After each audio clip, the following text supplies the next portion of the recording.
bigyan natin ng reaction opinion itong video posted by Dare to Us.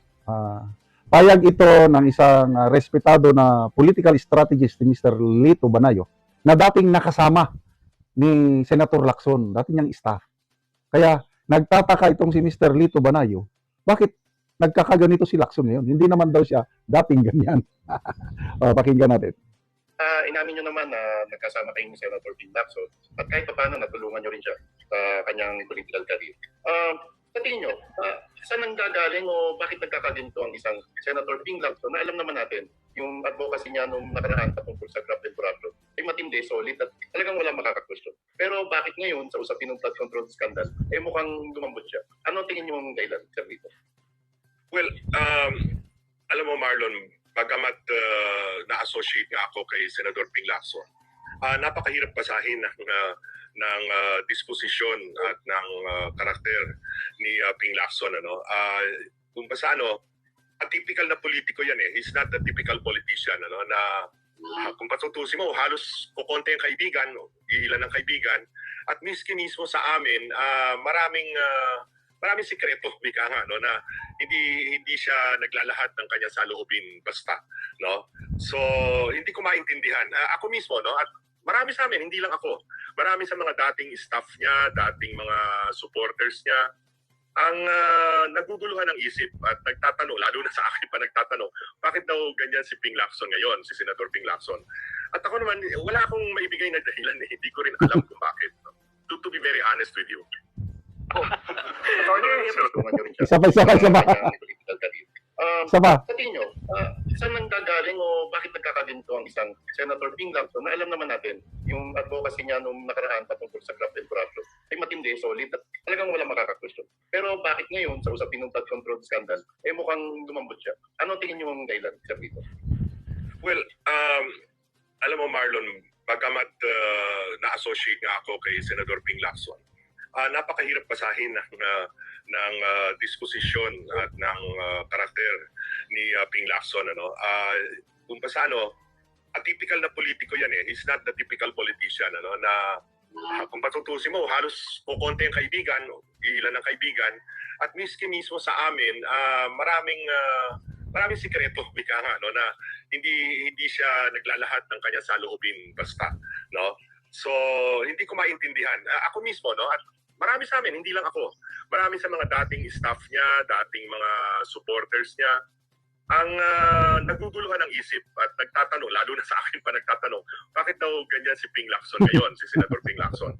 At ako naman, wala akong maibigay na dahilan eh, hindi ko rin alam kung bakit. To be very honest with you. Inamin nyo naman na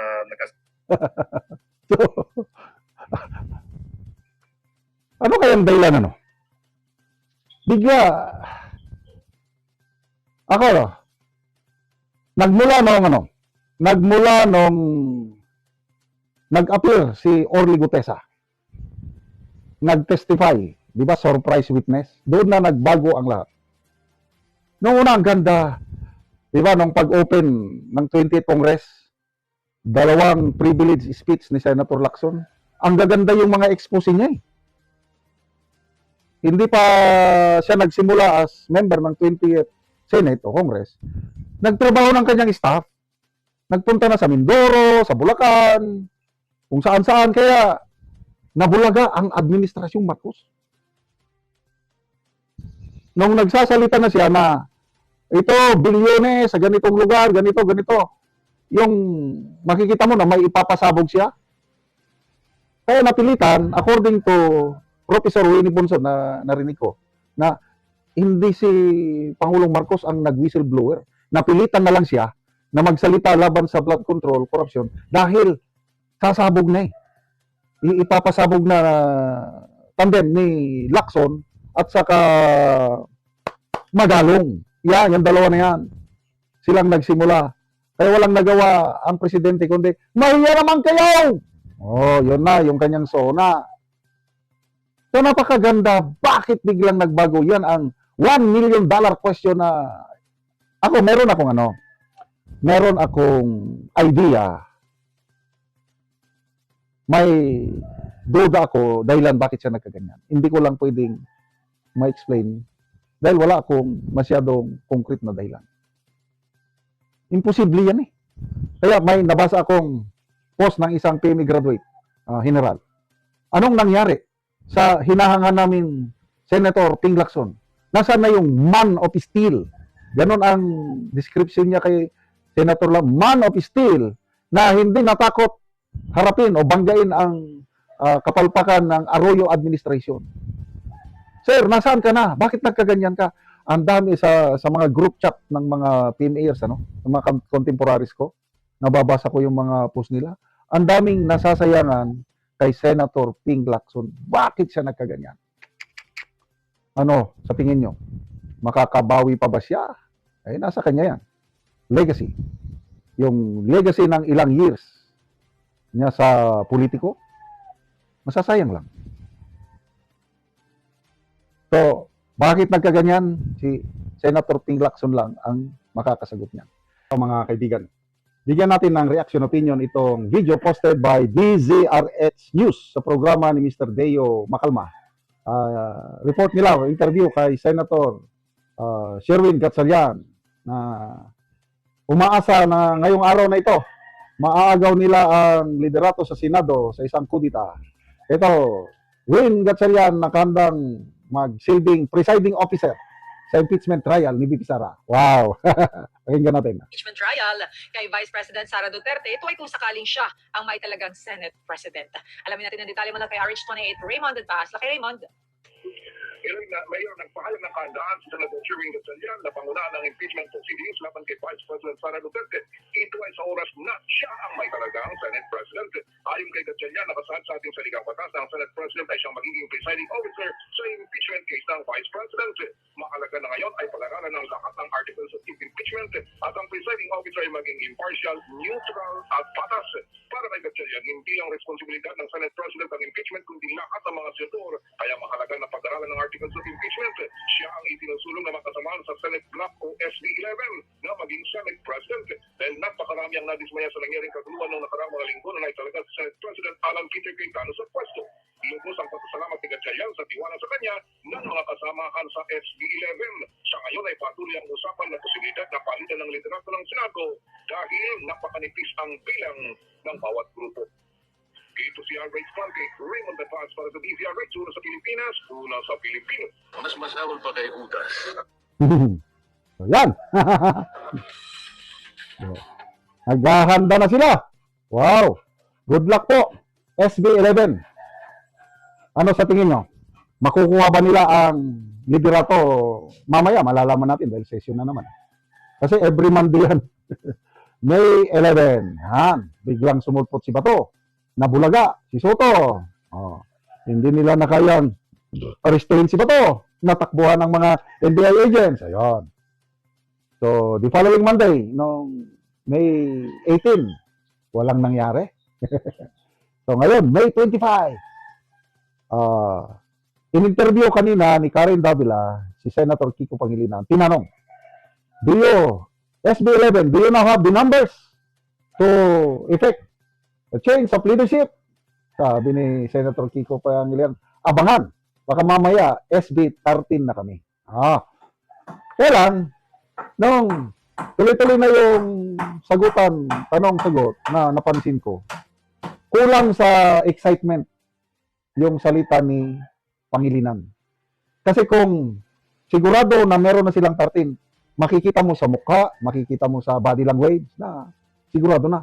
Yung statement na abangan, para lang may masabi. Kaya ako, kung ako ang inyong tatanungin, ang aking feeling, gut feeling, parang wala pa. Kasi, tanong ni Karen Davila kay Senator Pangilinan, saan naman kayo kukuha ng dalawa? Sino yung dalawa na tatawid sa inyo? Ano sa tingin mo? Mga bilyar ba? Yan ang tanong ni Karen Davila. Nako, yung sagot ni Kiko Pangilinan na huwag muna nating pag-usapan yan. Nako, wala na. Yung sinabi, huwag muna nating pag-usapan yan. Yun na yung para sa akin, those are signs na wala pa silang 13. Sana magbilang anghel ako. Wala pa. Personally, medyo kinakabahan ako. Kasi kasama ito sa dasal ko. Every day, every morning.